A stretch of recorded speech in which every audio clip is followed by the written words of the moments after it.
visiting colleges. And yeah, this is just how the timing works. So we're going to try even extra remote. So Ed's going to be doing an ice cream tasting on his end because he does not have wine in the car with him. That was frozen custard. So that doesn't even count. No. Yeah. The frozen custard, you can just still have ice cream today. Excellent. All right. Well, we're going to try to see if we can manage all this technology and still make any sense, but we'll see how it goes. So today's agenda, there it goes. That sounds good, is aging wine and how wines age and kind of how we know how they're aging, when you should drink different wines, that kind of thing. So as always, we love questions, so it's great to just chime in with questions as you go. Since I am home alone, I'm going to start with the wine part because I feel like it's been that kind of a week. So I am drinking the 2016 Reserve Chardonnay. I'll zoom in. Dun, da, da, da. And I don't know if anybody else wants to tell us what you guys are trying. If other people opened older stuff or what. Give it a second while I pour. I'm not drinking and driving. You're not even driving. You have a driver, but I think it is still frowned upon. 2012 Crumbling Rock. Ooh, how's that doing? Great. Excellent. We've got a Crumbling Rock 2017, a Feldspar 3, a 2010 Bedlam, 2012 Leafstone, 2015 Crumbling Rock. Fun. All right. Oh, still a Rolling Rock. It's a Rolling Hills, Greg. Unless it's not actually new to this winery. I haven't really bought anything often. You don't have anything old. It's okay if you've drunk it all. I won't feel bad. All right,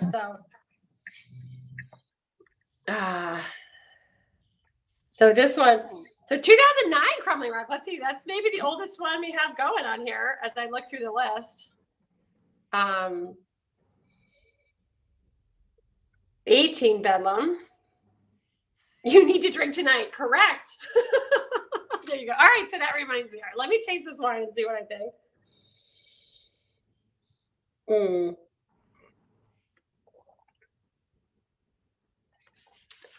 So this is the Reserve Chardonnay from 16. What did I say? I've already forgot what I was drinking. Yeah. And it's interesting. It's definitely starting to, I feel like it's starting to pick up some kind of older notes. Like it's a little bit petrol-y almost, which is kind of a unusual.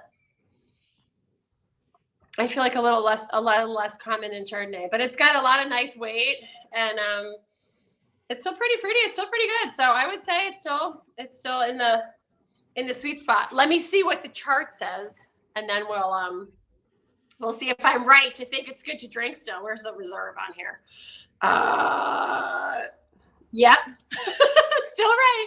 So I'm going to talk, I'm going to explain what I'm talking about. So we have put together, this has been our campaign and partly why we're talking about how wines age and when they're ready to drink and what you should drink when is we're like kind of grown up and old enough now that we have wines that are getting old. So that's sort of exciting. So this is our first vintage was 2006. And we're working on bottling the 19s and 20s now. So we've got 14, 15 vintages in bottles now. So there are definitely wines that have had a chance to put a little age on them. And for a still relatively young, baby winery, that kind of feels exciting. So we, one of the things we've worked on in the last couple of months is trying to put together a whole just kind of list of how the wines are aging, what they're doing, and how what's drinking well and what you should hurry up and drink. So we did it two different ways. So if you're into color, here's like the color. You don't have to read it on the screen. These are all on our website. We have printouts of them. So all right, Ed, tell me how it's like a Rorschach test. What do you see? that black raspberry chip one, that's really good. That's a good one, right? So these are like, this is the color coded version, and we kept it pretty simple. We have 3 categories because we won't release anything unless it's ready to drink. So everything is at least in the ready to drink category. Once in a rare while, we have snuck a wine out that we feel like it's a little early, but for one reason or another, the demand is desperate, so we've let it go. And we'll tag it and say, hey, you know what, hang on to this wine for 6 months, or it's going to get better. But for the most part, we try really hard to make sure the wines are ready to drink when they go out. But a lot of them will get better and better as time goes on. So the even wines that were good will still get to be better as the years go by. And then eventually they're going to hit a point where it's time to be done. So this is the little chart. So if you're in the green zone on the chart, it means it's fine, but you can still give it a few years. If you're in the orange, it's kind of at its peak. So we're recommending that you drink it, but there's not really any rush. We don't really see that those wines are declining at all yet. Just that we don't expect them to get a whole lot better. We're not saying like, okay, lay this down for a few more years. And then the really kind of dark brownish red color, so like this end, as you might expect, the kind of older years, those are wines that we feel like it's time to drink them. Where do you find it on the website, Zoe? You might have to chime in. Is it under Wine Geeks? Yeah, so if you go to blackankle.com and then the Wine Geeks tab, one of the drop downs will be vintage drinkability, and you can see the chart that Sarah has, and then there's a flip side that's the exact same thing that I'm sure Sarah was going to say next. Exactly. So the other side. So I know a lot of, what's that? She can read my mind, which is a good thing, right? So I know a lot of people are kind of colorblind or have a hard time distinguishing colors. So this page is for you if you're not so much a fan of color. And that this really is really impossible to see on the camera, but basically we just made little pictures. So it's it's exact same information. I think there's a wine bottle that's sort of saying ready to drink now. There's a glass saying peak maturity, and then there's a wine bottle pouring into the glass, which means drink it right now. Hurry up and open it. And somebody had their bedlam. Hurry up and open it. So and this is it's not cast in stone.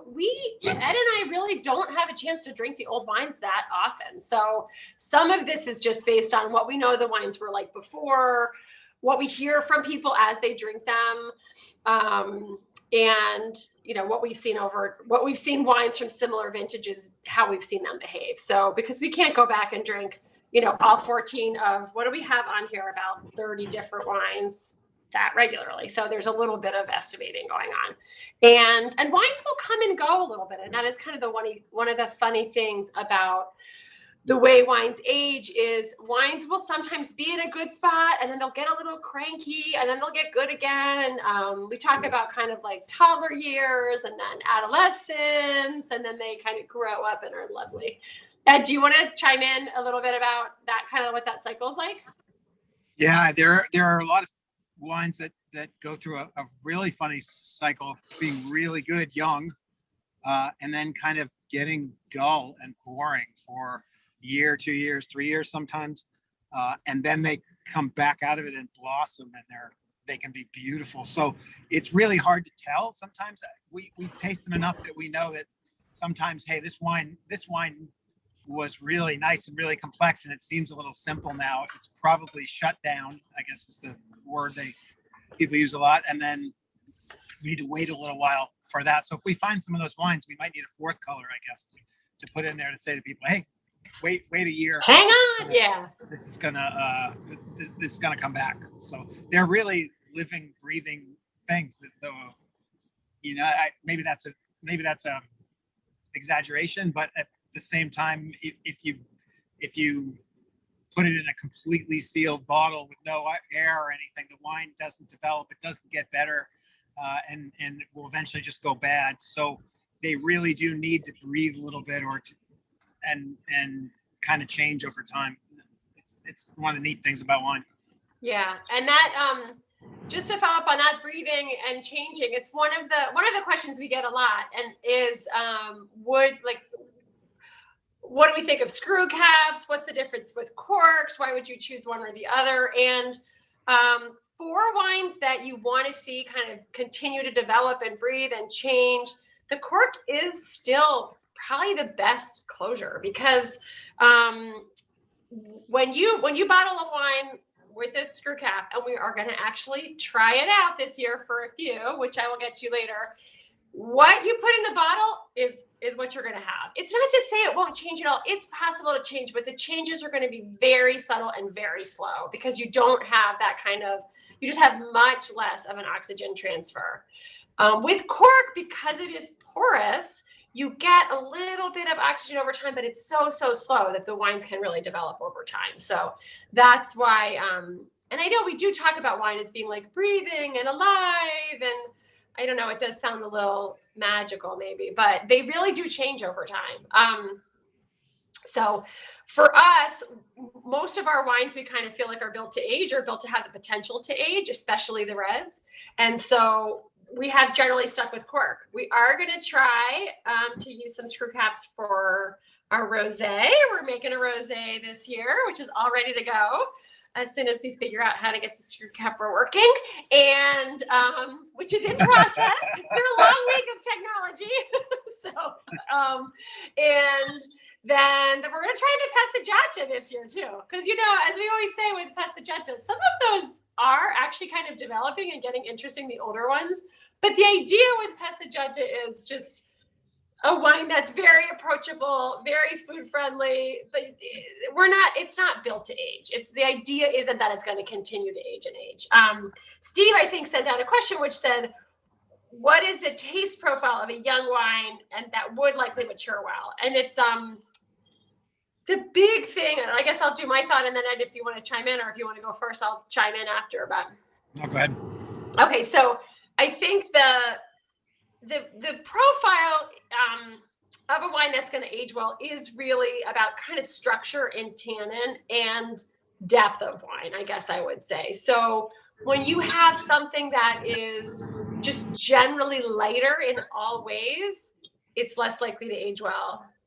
This is, okay, I, as always, have to rewind myself. I'm talking about dry wines. So when you get into to like ports or sherries or that whole class of wines where they're really, they'll have sugar in them and they have different alcohol levels, that's like a whole different world. So we can just table those aside. So when you think about kind of dry table wines, the bigger the wine is, the sort of more tannic it is, the more structured it is up front, the more that wine is going to improve with age.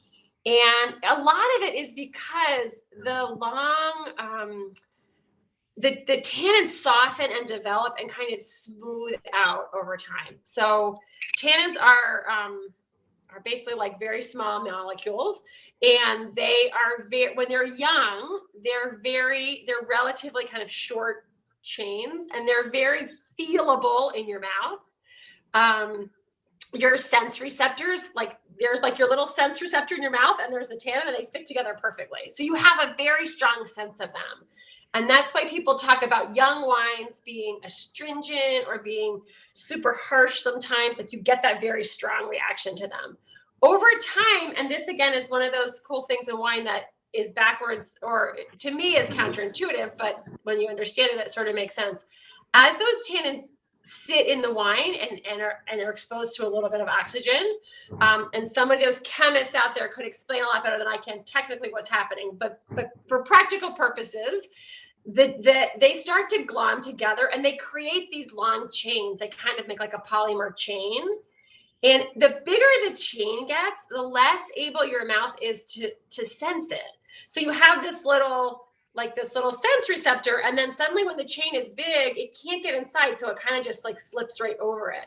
So we have a sensation, and people talk about wines smoothing out or getting softer or getting slipperier, and it's really because those tannin molecules are so much bigger, you don't sense them as much. So now if a wine is just super tannic, but it doesn't have a lot of fruit to balance that out, you're going to end up with a wine that just gets kind of flat over time. So you still have to have that balance. You have to have a wine that has enough going on in terms of layers and complexity and depth and fruit, and then these kind of bigger tannins to just sort of age and smooth out. So that's kind of my sense of it. So when you taste a wine, you can have a sense of whether or not it's going to age. And then Ed, do you want to just chime in on your thoughts there? Yeah, I think the one thing I'd add is the other thing that's really important is the acid level in the wine. Oh, good point. Yeah. And so an acid, you think of it sort of as preserving the fruit, I guess. Because when you're aging, you sort of have a race between, you want the tannins to get softer, but you don't want the fruit to go away. And the acid is there to kind of preserve everything and keep it so that you can wait long enough for the tannins to really smooth out. And then the other thing, there's one thing that's sort of an anti-aging in wine, and nobody's sure exactly why, but it seems higher alcohol wines, 15% wine, alcohol wines do not age well. And nobody really knows why that should be, but somewhere around 13%, 14% is a great sweet spot for wines aging, but you start to creep above that, and those wines don't last for some reason. And as Sarah said, that there are a lot of sweet wines out there that do age really well, the Sauternes and the sherries and all that. But the other thing in a table wine, for some reason, residual sugar also does not age well. So some of these big reds that have high alcohol and a little bit of residual sugar to cover the big tannins that they have taste great young, but do not age well at all. And we don't really know why, I guess, technically, but experience shows they don't. Right. And that is a little bit, those things often go hand in hand. I just mentioned high alcohol and a little bit of sugar. So this is kind of a winemaking trick that you see in the hotter wine regions of the world, where when they get these very high alcohols, if you start to get above 14 and a half into 15, sometimes you'll see wines with 16, 17% alcohol. They start to taste like a whiskey or something if you let those wines ferment completely. So first of all, it's hard to finish a fermentation. It's hard for yeast to survive in that high of an alcohol environment. And then secondly, the wine, when the alcohols get that high, the wines tend to feel a little unbalanced. One kind of trick you can do is leave a little bit of sugar in. And so you don't perceive the wine as sweet. It doesn't taste like, what we think of as like a cherry wine or, something that's going to be very sweet, but that sugar kind of smooths out some of the alcohol. This isn't a problem that we run into really in our region because we don't have these super, super hot, dry summers. So it's the kind of thing you would see in parts of California. You'll see sometimes in Australia, you might see it in South Africa, but less so, I'd say, sort of in the very hot wine regions.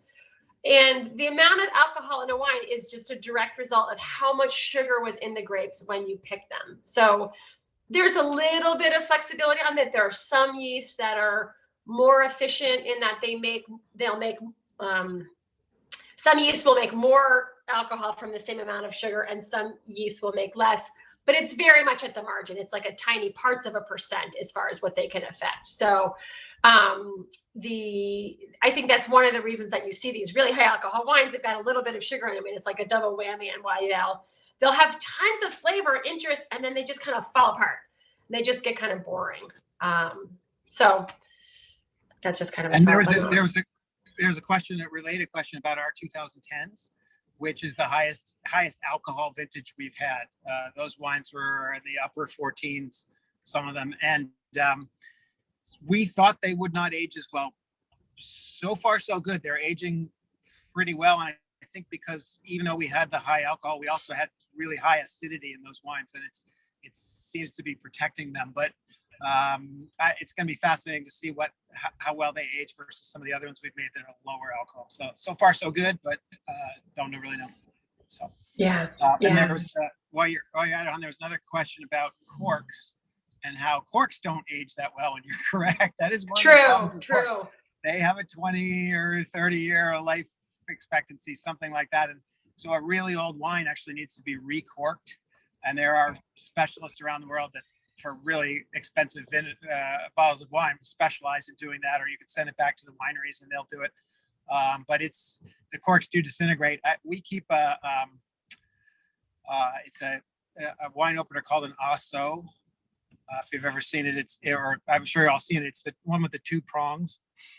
And if I remember, when I'm opening a really old wine, we'll use the Asso because otherwise the cork often just falls apart if you try to use one of the screw cork openers. This goes down the sides of the cork and then pulls it out whole. So that it's a good trick if you have an older wine to use one of those.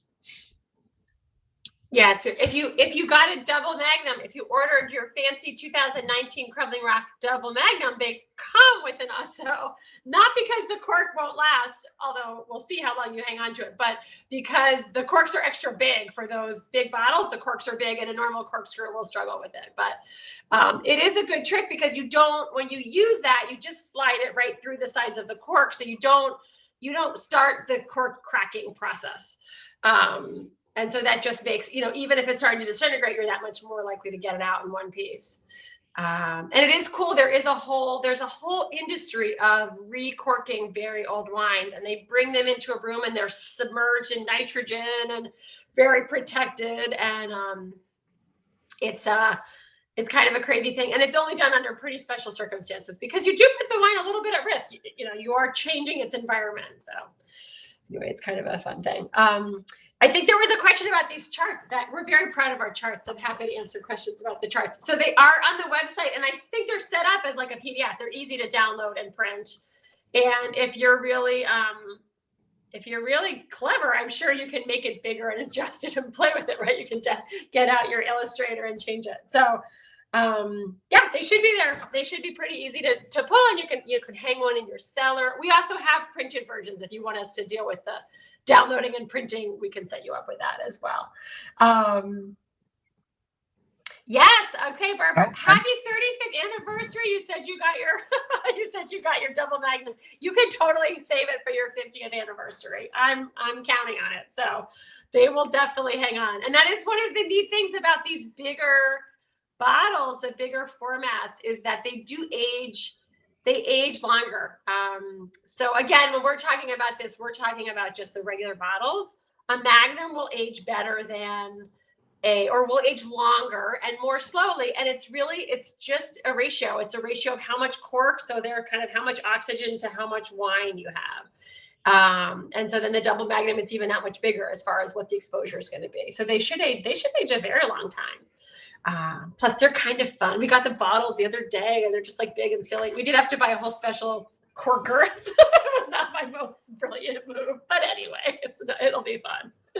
We may have to do it again. Sarah has had so much fun with this project. It's ridiculous.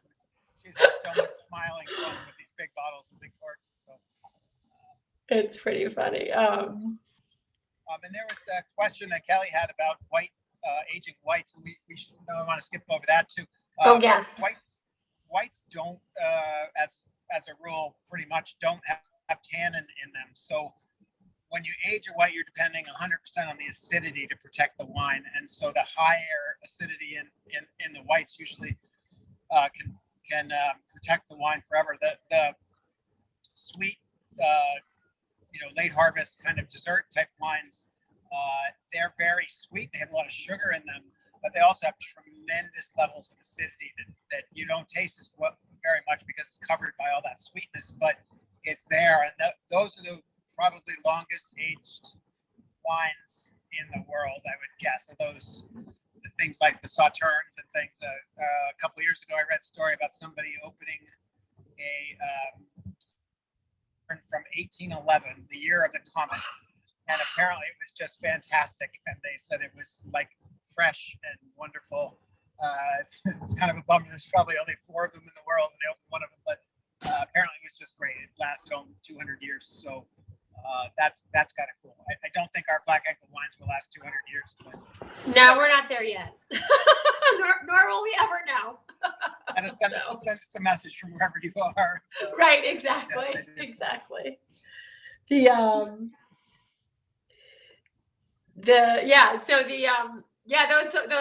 wines are cool because they show, you can start to see them age. Those Sauternes and things, when they're young, they're very kind of almost lemon yellow, very bright, like a regular white wine kind of color. And as they age, they get darker and darker and darker. So you can just kind of imagine the richness growing in them. I don't know. And they get bigger kind of honey and richer taste. They're a very,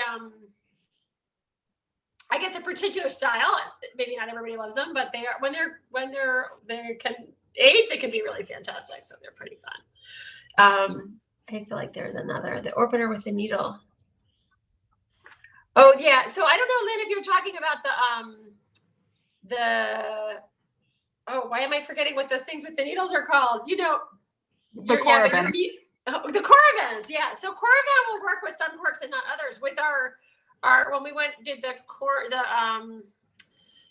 sugarcane corks, they don't work with those at all. So yeah, it can be a little trickier. We're back to yet another kind of cork this year. We can't decide what we like. Oh, the one that uses CO2 to push the cork out. I don't know about that one. That's another trick. So I imagine those would work really well. I've never used one, Rick, but I think on an older wine that might work really well. yeah. Oh, Giselle, you're not going to go around. Hang on to it. Stick it. Yeah. It will never.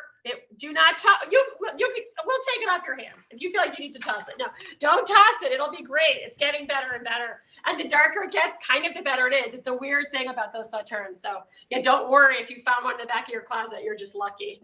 That's great. That's great. This is on my list. So I'm also supposed to. I feel like the Vanna White here at advertising. So this is. Speaking of old wines, and I think we've talked about this a few times, but we have put together, to make it simpler every weekend, we put together a list of I think we talked about, and I know you can't read it and that's fine, but this is just, you get the idea. We put together a list of kind of the wines that we've pulled out of our library and then what vintages we have available. So and some of these, there's like 2 bottles left, and some of them there are a fair number. We have, it's one of the things we've had a hard time trying to figure out is how much of old wine should we save, and then kind of why are we saving it? So especially you'll see a lot of whites on here that we wanted to save a few of to see how they aged. And then after a while, we're like, yeah, they're kind of good, but we're better off drinking them. So we've pulled a bunch out. Anyway, so that's the little list. And this is, I don't think on the website or anything, but we could, of course, email it to anyone if they were interested. And then we have it in the tasting room. So different weekends, we're trying to bring out different wines. We are low on wine right now. We're working on bottling, but we're having some technical difficulties. So, we'll get more wine soon. There's lots of fabulous wine. It's just all still in tank and in barrel. And eventually it will be in bottles, and then it'll be easier to get. But we're getting there. We bought a line, and it's in California, and it's on the top of this big mountain, and they can't figure out how to ship it, and blah blah blah. But anyway, we'll get there eventually. It's just taking longer than planned.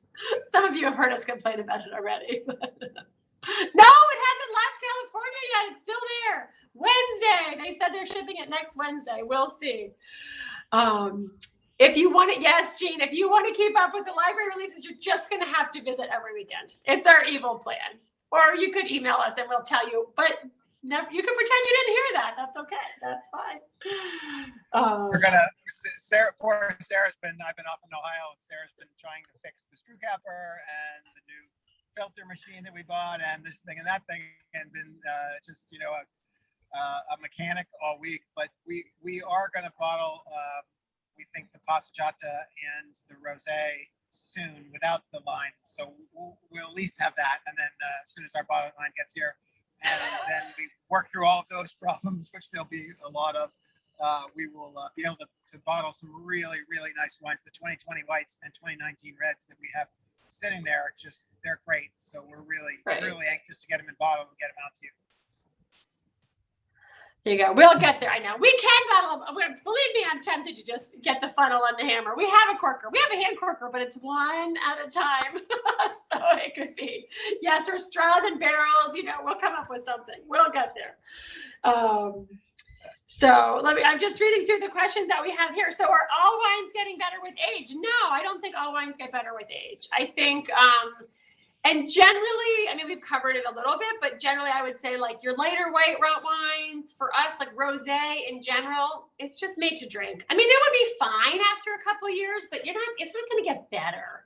I don't think. I think, The Passeggiata, again, same. Although we have had some older Passeggiatas and been surprised at how much we like them, but they sometimes they'll have some acidity, so there's a little bit of that for ageability, but they don't tend to have that kind of bigger structure that's going to make them get better and better. The idea behind those is they're ready to drink. The white wines, Chardonnays are pretty good agers. We've played around a little bit with Albarenos, some better than others. I think they're best when they're young.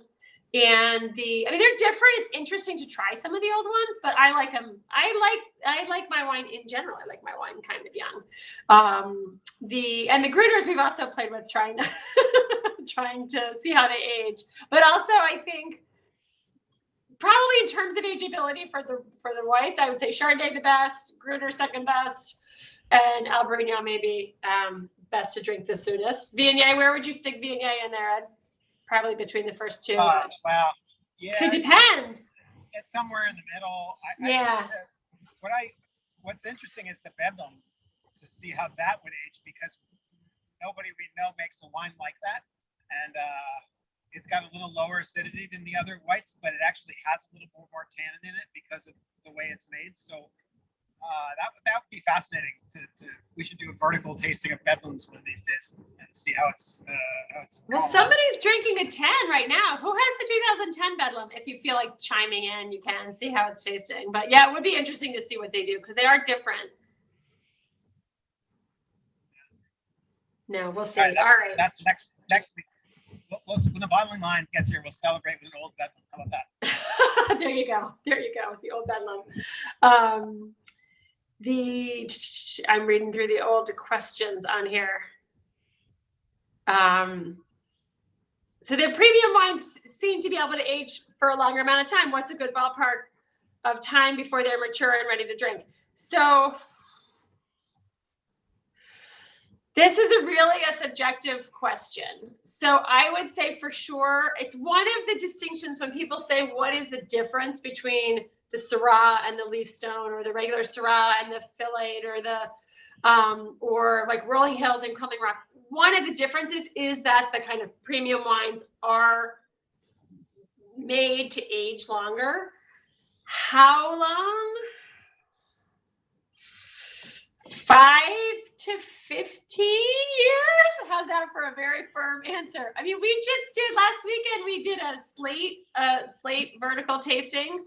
And I would say every one of those wines was still good. There was nothing that we tasted that I thought, oh gosh, it's peaked, it's starting to get worse. And the oldest slate we bottled in 2009, I think. So I guess that's still only 11 years, but I can see you giggling, Ed. You want to chime in? No, I'm just laughing that I'm in Europe driving on the left side of the road.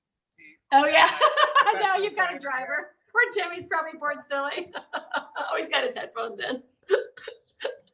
Our kids love it when we talk about wine. So Timmy's thrilled to get a whole hour of Dad talking about wine, I'm sure. Well, yeah, he has his headphones in, I will say that. So. That's good. That's good, right? Yeah.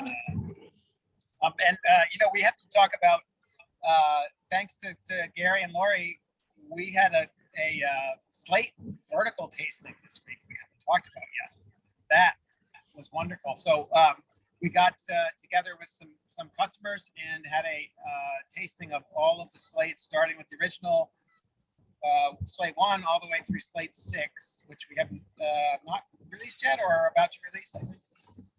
And it was fascinating to see how those. That's how we got invited to the tasting, because I could get him a little slate 6. Yeah, exactly. And it was interesting. So the slate 1 was a wonderful wine. It really still held up, and we're a little bit surprised. We can talk about why in a minute, that it's lasted as long as it has, but was tasting really nice. Aromatically, it's starting to go from that fruitiness of a young wine to the older wine, kind of, I don't know, leather and tar and cigar box, whatever the heck that is, and that older Bordeaux kind of aroma profile, but it still had a bunch of fruit in it, and on the palate it was so smooth and so beautiful. I was a little surprised how well it aged, because that is that the base of that wine. It's a mix of some wine from 2007, 2008, and 2010. And the wine from 2007, as you can imagine, to have some 2010 in it, we had aged the 2017 a long time. So that's 42 months in barrel, that wine. And aging a wine in barrel, it's not a perfect correlation with a bottle, but it's almost like a year in barrel is worth 5 years in the bottle. Yeah. It ages it, it gives it that much more oxygen and that much more exposure and change. And so when a wine is just made, it can handle that. As it gets older, you tend to dry it out by aging it a long time. That 2007 wine, that particular wine, was just I don't know, just a huge wine in terms of tannin and fruit and everything else. But it was flawed, not flawed in a it was not didn't have wine faults, but what it had was a sort of an okay on the palate when you first drank it, and then got a little bit better, and then wow, at the end it just had a huge spike of flavor at the end, and that tends to be unbalanced in our view of a wine. We want a wine that's smooth and long all the way through. So we kept it in barrel, hoping it would smooth out, and it finally did after 3.5 years in barrel. And so we blended into that slate, and we thought, well, this wine's going to be really good now, but it probably won't last that long because we turbo aged, half the wine in barrel. But yet it still was alive and beautiful, and I think most of the people there thought it was their favorite. It was my favorite of the group for sure. Yeah, they're still kicking.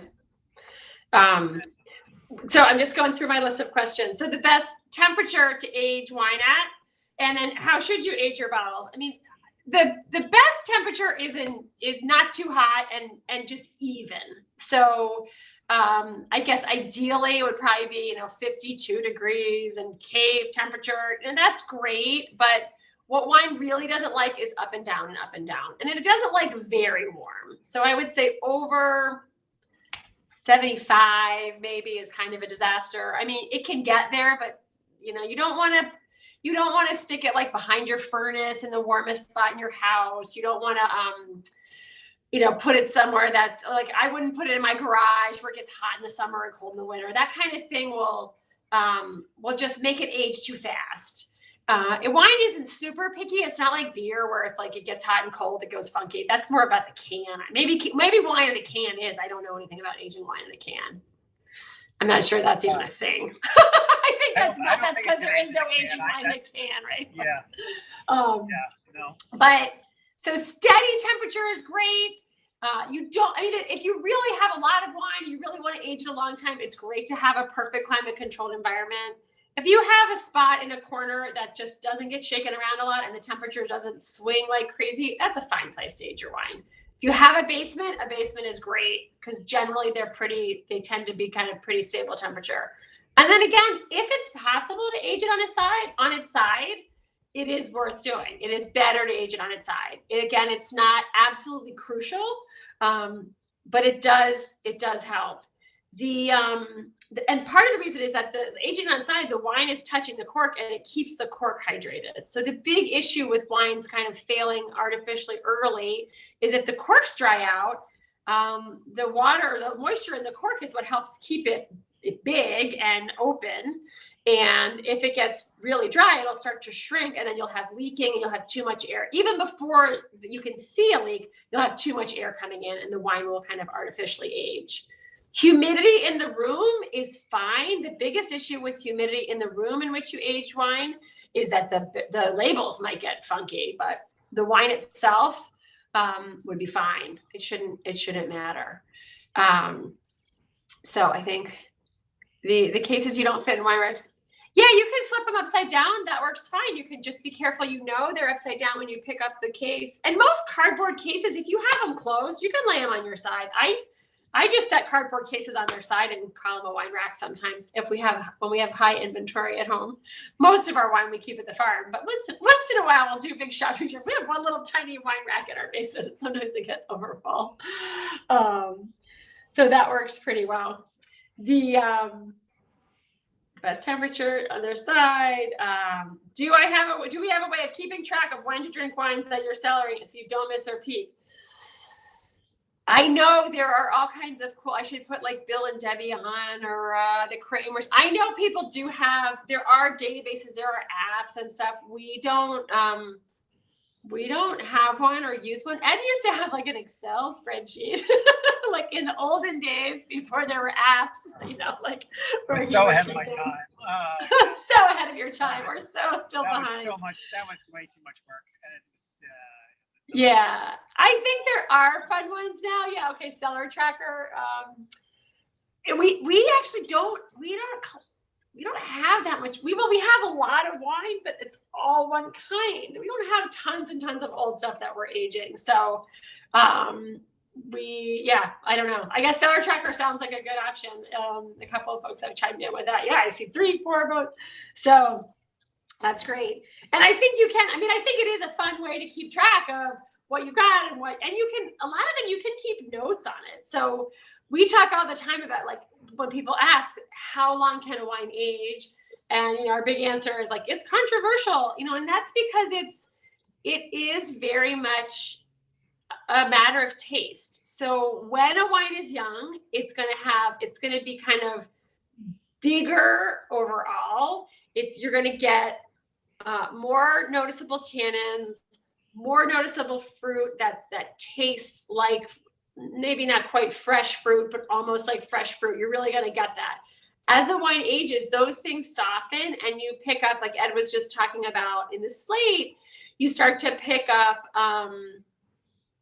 the different kinds of notes. So some of those flavors evolve. You get more kind of like wood flavors or leather or smoke, or people talk about cigar box, which is kind of like a cedar smell. And they just change. So it's kind of like, what do you like? We have friends that we taste with who love these super duper old wines. I feel like I would like have, we'll drink these 80, we've had some, and they've been fabulous, like 1982 Bordeaux tastings, which is like a crazy famous year. And it was really fun to try them, and they were very interesting, but I would have liked the wines 10 years earlier when I was drinking them. So that's why so much of this is subjective. We're not just being Weasley about, what what you should drink when. It's kind of what you like. But one of the nice things about the little aging apps and stuff is you can put notes in them, and you can, it is a fun exercise to buy a case of wine and just drink a bottle every year. Just decide you're going to drink that same wine every year. And then you get a sense of where, you could try it with a couple different wines, but you just get a sense of where in the aging process you like your wines. And then you'll know kind of what to do with others. So I don't know if you want to chime in on that, Ed. no, I think that's all great. And I think if you do open a wine sometime and you think, wow, you have the first few sips, and you think, oh, this is too young. I wish I'd saved it for long. One cheat code is to go get a piece of cheese and eat the cheese with it. And the fattier cheese, the better, a brie or something fatty, because cheese, those kind of foods really do cut tannin down and cut astringency down, and it will make the wine taste much smoother, like an older wine. So. Right. And decanting helps also, to help smooth it out in a hurry. So if it's really overwhelming, it helps a little bit. And leaving it open for a couple days will help a little bit. The best bet is, as Ed said, to get eat something fatty to help smooth it out. But some of these other things can help. They're not as good as it would be if it aged, but they'll add a little bit. Yeah. If you do leave it open a few days, put it in the fridge. Because the cold temperature slows down the oxidation of the fruit in the wine, but I don't think it slows down the oxidation of the tannin, so it will smooth out a little bit without losing too much of its fruit. Right. So yeah, and if you don't have a wine fridge, I'm just reading through the questions here. If you don't have a wine fridge, it's fine. Just try to find the most mellow, least swingy, and least shaken. So wine doesn't want to have sunlight on it either. Even if you had a very well insulated room that had a lot of light on it, a wine in a window is never a good idea. And it doesn't like to be moved a lot. So it's another argument against your garage. If you park in your garage and it's going to vibrate when the car goes in and out or something like that, you don't want that. So those are kind of the cheater ways, I guess, to try to store it as well as you can. There's a question about sediment. What sediment? Why is it more prominent in some wines and mostly older vintages? You want to take that on, Eddie? Sediment and wine? Oh yeah, so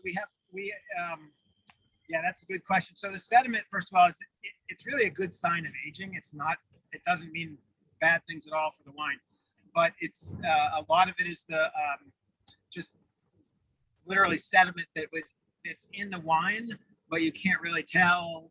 But over years, it kind of clumps together and gets big enough that it starts falling out.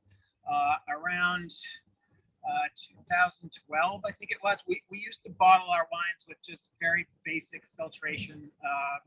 In the industry, it's sort of called rocks and sticks. Make sure there's nothing big in the wine. But we didn't want to do anything more tighter filtration because we were worried about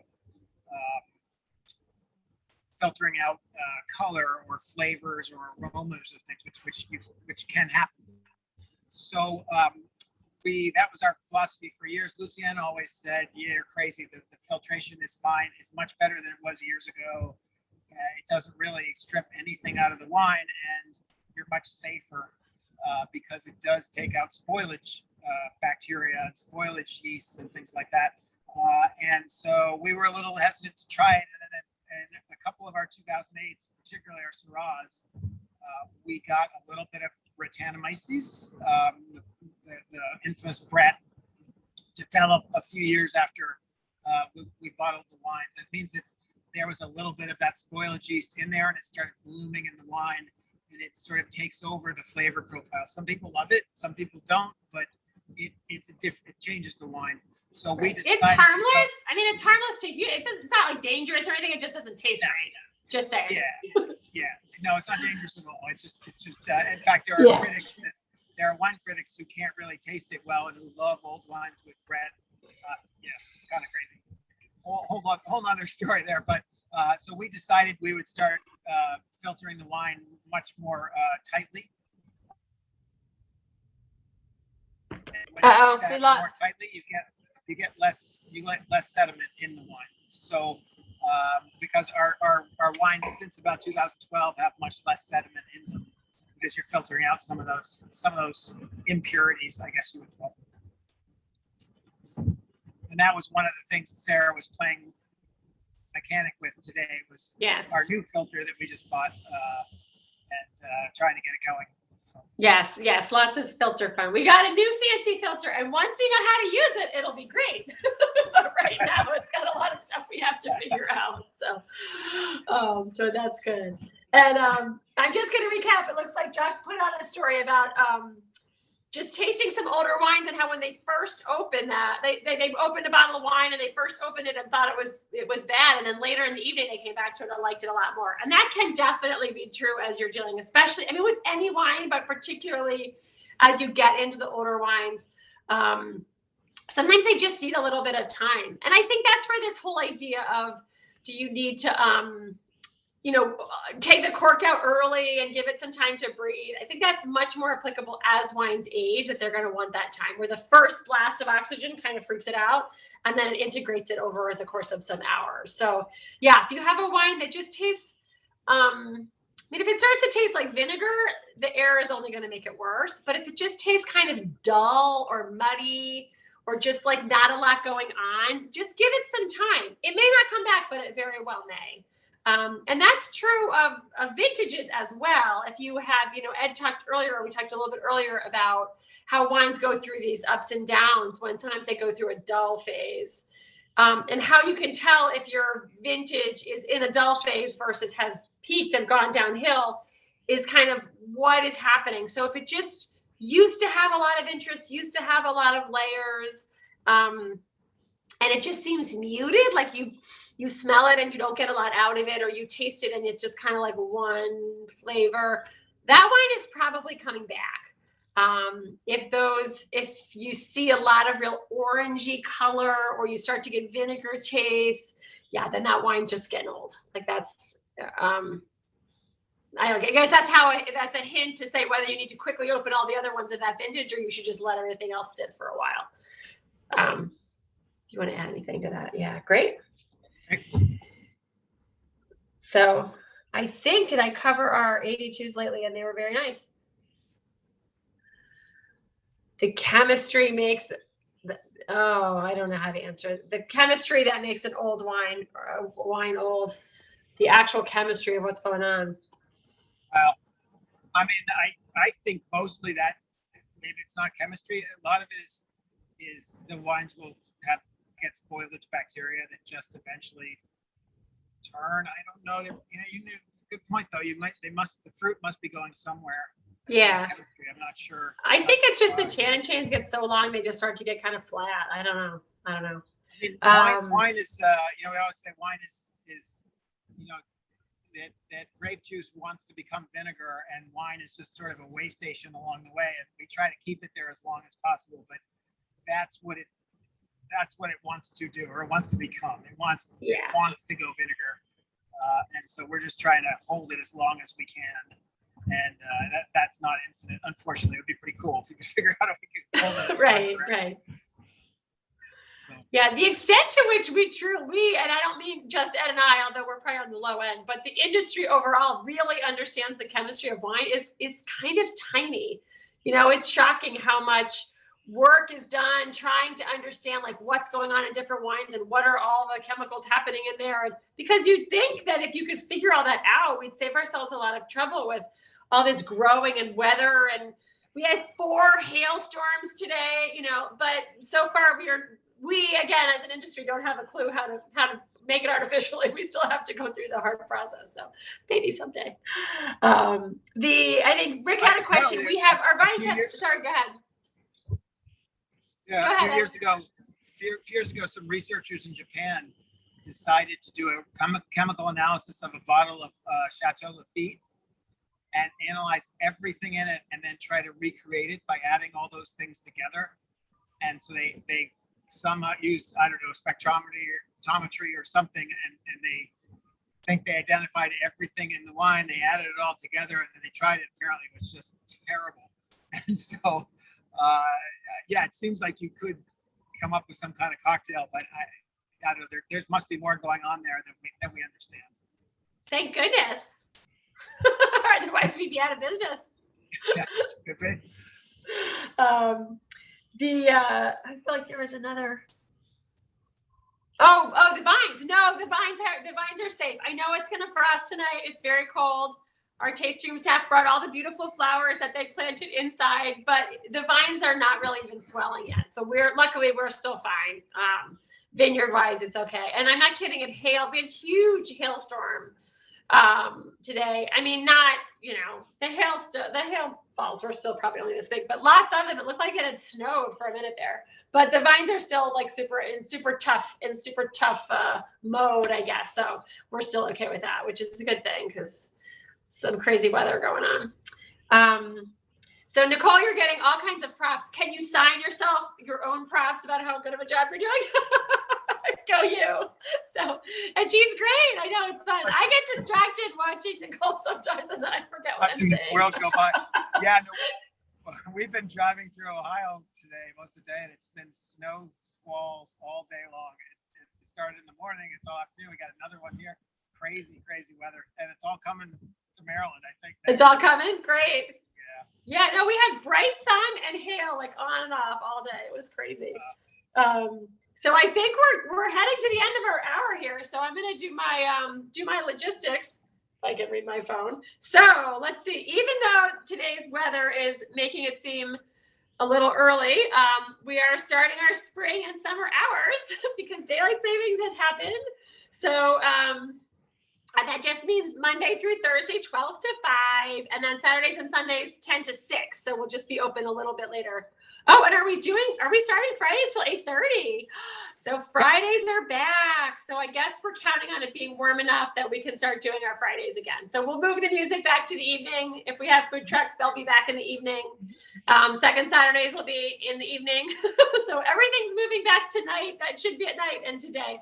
And it's all on the website and everything. And, we always post about it. But just so you know, this Saturday, so not coming right up, but next weekend is second Saturday. And we have music called Redemption Road, and then Stroker's Barbecue, which was there the other day, and then they left before we got to eat anything. Ed and I were hoping to pick them up, but it smelled great. We had just decided to go over, and then I saw the truck driving out of the driveway. Anyway, and as always, the notes I got say, please suggest people make reservations, but I'm going to insist that you make reservations. So we really, really are trying to just get people to always make a reservation. If you get online and it's not available, email us. We can usually get you in, but it helps a ton with basically how good of a job we can do with service.